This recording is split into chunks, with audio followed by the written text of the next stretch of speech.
사흘 만에 600명 아래 거리두기 단계 간소화. 어제 코로나19 신규 확진자는 561명으로 사흘 만에 600명 아래로 내려갔습니다. 그렇지만 대규모 사업장과 일상에서 집단 감염이 이어지고 있고 설 연휴 영향이 본격화되는 시점이어서 긴장을 늦출 수 없는 상황입니다.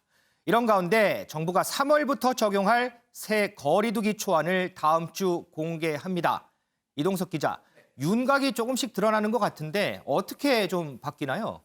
네, 일단 보건당국이 어제 거리두기 개편 방안에 대한 설명에 나섰습니다. 네. 현행 5단계 체계를 현재 간소화하겠다고 밝힌 상태인데요. 정부는 지난 6월이었죠. 3단계 체계의 거리두기를 적용했다가 11월 5단계로 확대 개편한 바 있습니다. 네. 5단계 체계가 세분화되면서 오히려 현실에 적용하기가 복잡해서 시민들이 받아들이기 어렵다, 이런 지적이 그동안 나왔었는데요.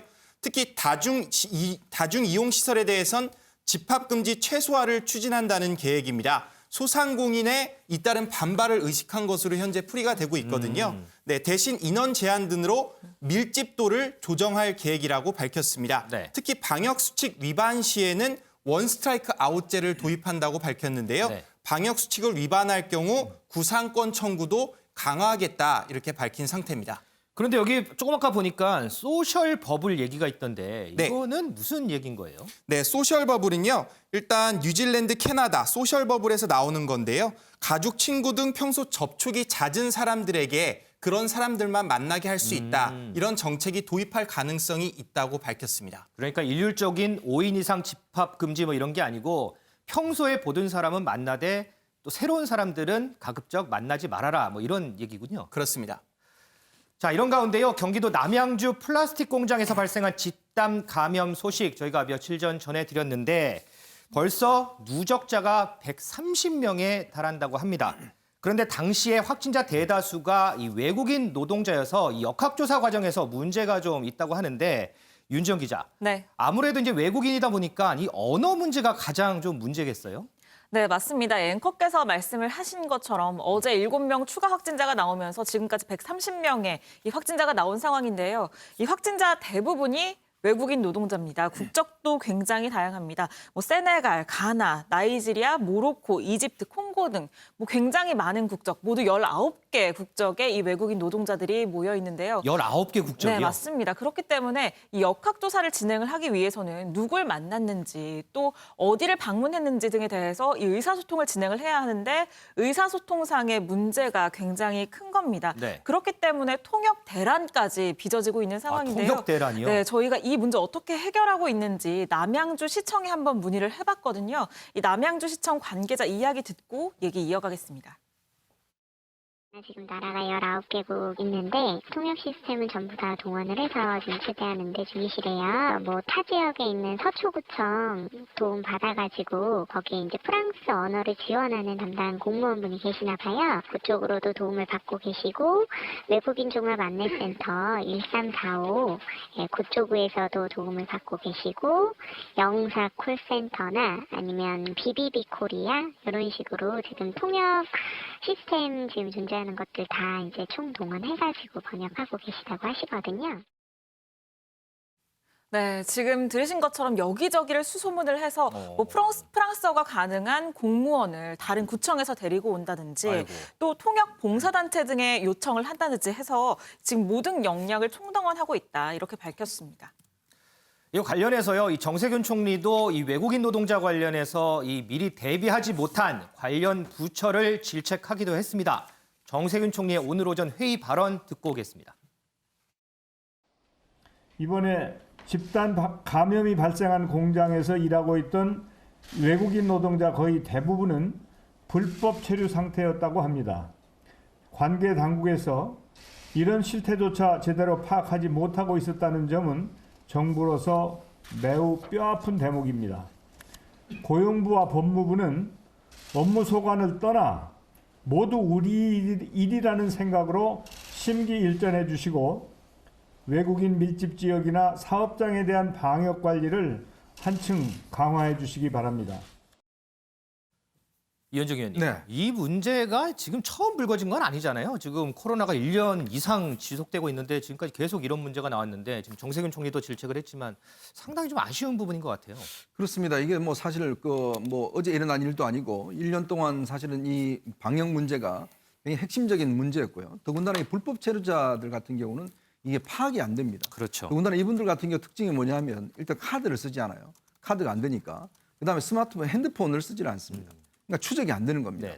그런데 실질적으로 지금 많은 중소기업들 같은 경우에 이런 체류자를 쓸 수밖에 없는 현실은 있지 않습니까? 근데 만약 여기에 이제 집단적으로 감염될 경우에 상당히 이게 추적할 수 없는 한계가 분명히 있는 거거든요. 왜냐하면 이분들 같은 경우는 누구하고 만났는지, 왜냐하면 또 이게 사실 본인 신분이 드러날 경우에 추방될 수가 있다는 그 두려움 때문에 사실은 알아도 말을 안 하는 상황이 많거든요. 아마 이번에도 보면 뭐 통역을 해서 하지만 저는 이분들이 아마 굉장히 진술 거부를 많이 할 겁니다. 왜냐하면 자기가 밝힐 경우에 다른 공장에 있는 또 동료 외국인 이제 불법 체류자가 막 신분이 드러나면 뭐 당국에서는 이걸로 가지고 추방을 안 한다고 그러지만 나중에라도 이게 신분이 되면은 문제가 될 수 있다는 판단을 하는 거거든요. 그러니까 그런 부분에서 이제 안심을 시켜줘야 되는 것이고 시스템상으로 지금 사실 우리 정부가 많은 통역 할 수 있는 다문화 가정이라든지 이런 분들의 통역 자원들이 있어요. 그러니까 이런 부분들을 좀 어떤 네트워크를 통해서 만약 이런 상황이 생기면 바로바로 투입할 수 있도록 이 자원봉사 이런 분들을 할 수 있도록 하는 그런 방법이 필요한데 왜냐하면 우리나라에 지금 다문화 가정들이 꽤 많고 실제 이게 도와줄 수 있는 분들이 많거든요. 네. 그러니까 그런 부분들을 미리 예를 들어서 보건복지부나 이런 데서 인력을 풀로 가동했다라면 이런 사태가 터졌을 때 바로 예를 들어 통역을 했고 또 그다음에 역학적으로 추적을 할 수가 있는 상황 아니겠습니까? 그러니까 벌써 지금 100명이 넘게 됐는데 이제서야 겨우겨우 통역을 그것도 몇 차례 걸쳐서 다리 건너서 통역을 해서 한다고 그러면 이게 방역의 골든타임을 놓쳐버릴 수가 있거든요. 그래서 아마 이번 사태를 계기로 해서 좀 정부도 외국인에 대한 어떤 이런 시스템들 좀 갖춰놓을 필요가 있을 것 같습니다. 정부가 다음 주에요. 이 감염 취약 사업장 1,000곳에 대해서 조사를 하겠다라고 하는데 이것 또한 사후 약방문이 아닐지 조사가 제대로 좀 이루어졌으면 하는 바람입니다. 한편에서는 또 이런 사례도 있습니다. 한 그 헬스장에요. 확진자 3명이 다녀갔습니다. 그러면 이 헬스장을 다녀간 사람들은 내가 감염됐으면 어떡하지? 나도 밀접 접촉자인데 걱정하기 마련인데요. 그런데 그 이후에 확진자가 한 명도 나오지 않았다고 합니다. 김은미 기자. 네. 이게 어떻게 가능한 일이었어요? 네, 지금 말씀하신 그 헬스장, 이제 서울 동대문구에 있는 한 헬스장입니다. 그런데 이 헬스장에 말씀하신 것처럼 무려 확진자가 3번이나 다녀갔습니다. 그러니까 지난해 8월에 먼저 한 명이 다녀갔었고, 이제 5인 이상 집합 금지 조치를 한 이후에 이제 올해 들어서 지난달 말에 그리고 지난 6일, 8일 요 한 명이 6일, 8일 방문을 한 건데요. 그런데 현재까지 추가 감염이 없었습니다. 네. 어떻게 추가 감염이 없었는지 상당히 궁금해서 저희도 그 헬스장에 직접 한번 연락을 해봤는데요. 같이 먼저 들어보고 오시죠. 3번의 경우 다 동시간대에 운동하시는 분들이 많이 계셨는데도 불구하고 저희는 추가 확진자는 한 분도 안 계셨습니다. 특별한 조치를 취하고 있는 게 있으신 건지. 그래서 정수기 쪽에는 일회용 컵을 전혀 비치하지 않고 회원분들에게 큰 물통을 가지고 다니라고 말씀을 드렸어요. 네. 씻고 나오셔서 옷을 입으실 때나 이제 로션 같은 거 바르실 때에는 무조건 먼저 마스크를 끼고 나가실 준비를 하시게끔 계속 권고를 부탁드립니다. 회원분들도 좀 잘 지켜주신다면 지금 이 코로나 시기를 잘 이기고 또 좋은 시기가 오지 않을까 생각이 듭니다. 네, 지금 같이 들어보셨는데 그러니까 정부의 지침 외에 좀 더 추가로 헬스장 자체에서 하고 있는 이 방역 수칙이 따로 있었습니다. 그러니까 지금 보면 운동할 때 마스크는 지금 다 쓰고 있습니다. 그렇죠. 왜냐하면 이거는 정부의 지침이기 때문에 안 지키면 안 되는 부분이거든요. 근데 그 외에 이제 사각지대가 있는 게 첫 번째 정수기, 그리고 두 번째가 탈의실, 세 번째가 샤워실입니다. 네. 근데 이 앞서 들으셨지만 정수기에 있어서는 아예 일회용 컵을 비치하지 않고 개인 물통을 회원들한테 들고 다니라고 했다.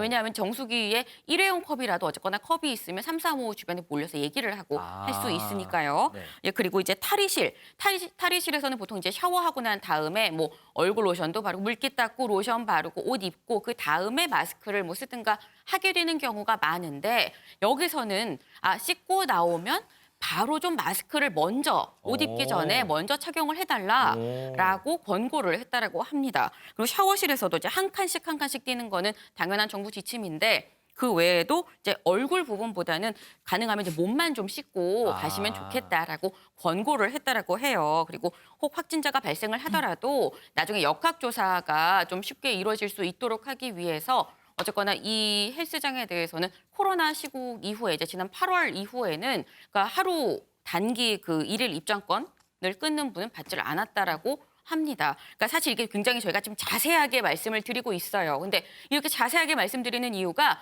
코로나 사태가 벌어진 게 지금 1년이 넘어가고 있습니다. 네. 하지만 일상은 계속되는 거거든요. 그러니까 일상을 지금 계속해 나가기 위해서는 지금 보신 이 헬스장처럼 좀 더 적극적으로 선제적으로 자체적인 방역을 지키는 게 상당히 중요하다라는 말씀 꼭 좀 전해드리고 싶습니다.